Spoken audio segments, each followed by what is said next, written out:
What is the right amount of stress to run a cleaning business? That's a great question, and we're going to talk about it today. Hi there, I'm Angela Brown, and this is Ask a House Cleaner. This is a show where you get to ask a house cleaning question, and I get to help you find an answer. Now, today's show is brought to us by Savvy Cleaner Training, where we have a training program for employees and employers, and we help you grow and develop your cleaning skills to be the best cleaner that your company can be. So there are membership programs that have group coaching and ongoing courses and a network support system where we answer your questions. We have all different kinds of help available to you. So check it out at savvycleaner.com. All right, on to today's lesson. Very, very exciting time together. And I'm going to share with you the right amount of stress. Now, it is stressful to be a business owner. I don't want to lead you in the wrong direction there. It is very stressful. And you will probably never have a moment where there is not some kind of stress in your business. But I want you to step back and look at what stress is. Stress is the driving factor that actually inspires you to do your best work. But if you have too much stress, it's going to overwhelm you and it's going to deplete your energy. And if you don't have enough stress, you're not going to be motivated to take action. So there's a right amount, and that right amount is actually different for every person. So what I want us to focus on is not eliminating the stress, but managing the stress. So the very first thing that I want you to do is I want you to, check this out, get plenty of sleep every night. And you say, what does sleep have to do with stress? It resets all of your electrical systems. Okay, so if you're really tired and you're fatigued and you're trying to make smart business choices, it's not going to happen. When we are exhausted and we are so tired, we say stupid things, we do stupid things, and it has long-term effects on our business. So get plenty of sleep so that you can make smart business decisions, okay? That's going to help you be smart in your decisions that are going to help eliminate some of the stupid stuff you did that cause stress. Right? The next thing that's really important about managing stress is to plan your day.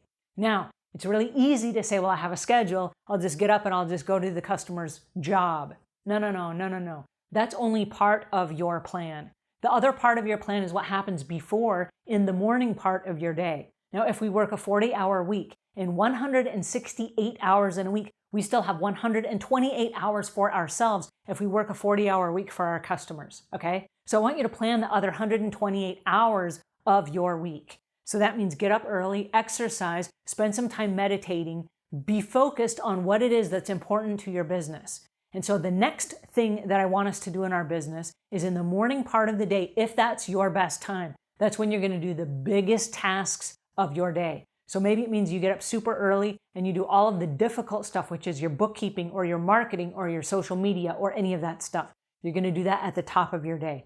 And if you're a night person, you're going to do it at the other end of the clock. So you're going to use your prime hours to do the stuff that is the biggest stuff for you.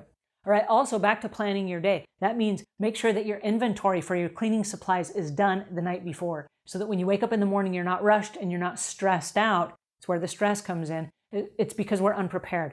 You want to be prepared and know all of your cleaning supplies are there. If you ran out of cleaning supplies, you had plenty of time the night before to refill your supplies, to restock everything, you're good to go, all right? So it reduces stress. Make sure that you leave in plenty of time in the morning to get to the job a few minutes early, even if you have to sit in your car and check your messages or be on social media or make those last few Instagram posts or whatever you do before you get to the customer's house. But be at the customer's house when your start time begins. Don't be racing dangerously through traffic because that raises your blood pressure and that increases stress, not reduces it. All right, the next thing is lay your clothes out the night before. And I know this sounds super easy, but it becomes easy. If you wear the same uniform every day and you have the same shoes, same socks, same underwear, same clothes, same hair pieces, same everything, it's all easy to clean and lay out and waiting for you. It eliminates all of the morning stress of, are my clothes clean? Do I have my stuff that I need? Where's this? Where's that extra stress, right? So eliminate all of that by preparing and laying your clothes out the night before. So you can even pack your lunch the night before. I know, it's super exciting. You wake up in the morning, you take your shower, you do your morning stuff, you put on your uniform, you go get your prepared lunch, you get your prepared cleaning caddies, you go get in the car, you leave at a predestined time, you arrive at the customer's house in plenty of time, your day is already off to a rockin' start, okay? So there are a few things that you can do in your business that set you up for success. All right, now the last thing that I want to talk about as far as stress reducers is that you have to believe in yourself. And this reduces a lot of stress because we are our own worst critics and we are our own worst enemies. And so it's easy to imagine we're not doing a good enough job and to be stressed out that maybe the customer is not happy with me, or maybe my boss is not happy with me, or maybe one of my coworkers thinks I'm not doing a very good job or whatever. And we have a tendency to project our fears onto other people coming back at us.